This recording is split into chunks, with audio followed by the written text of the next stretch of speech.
Le taux d'inflation annuel de la zone euro est resté stable en août à 5,3%, comme en juillet, alors que les tarifs de l'énergie ont baissé moins fortement que les mois précédents, a annoncé jeudi Eurostat. Le chiffre est supérieur aux anticipations des analystes de FactSet et Bloomberg qui tablaient en moyenne sur un ralentissement à 5,1%. L'inflation dans les 20 pays partageant la monnaie unique a été divisée par 2 depuis le record de 10,6% atteint en octobre 2022 quand les effets de la guerre en Ukraine sur les prix du gaz et du pétrole se faisaient sentir à plein. Mais elle reste très au-dessus de l'objectif de 2% fixé par la Banque centrale européenne, BCE. Les données publiées jeudi marquent une pause dans le ralentissement de l'inflation qui s'était poursuivie de façon ininterrompue depuis mai. En cause, les prix de l'énergie qui continuent de reculer par rapport au très haut niveau atteint l'an dernier, mais de façon moins marquée que les mois précédents.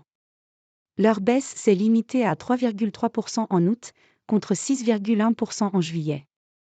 La principale contribution à l'inflation vient désormais des tarifs de l'alimentation, y compris alcool et tabac, qui ont encore flambé de 10,4% en glissement annuel en août, mais sont tout de même en léger ralentissement par rapport à juillet, plus 11,3%.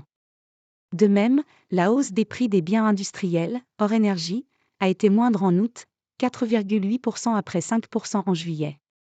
Le renchérissement des tarifs des services ne s'est ralenti que très modérément à 5,5%, moins 0,1 point. Au sein de la zone euro, la Belgique et l'Espagne ont enregistré l'inflation la plus faible en août à 2,4% sur un an, selon les données harmonisées publiées par Eurostat. Elle a atteint 5,7% en France et 6,4% en Allemagne, tandis que la Slovaquie, 9,6%, et la Croatie, 8,5%, ont connu les taux les plus élevés.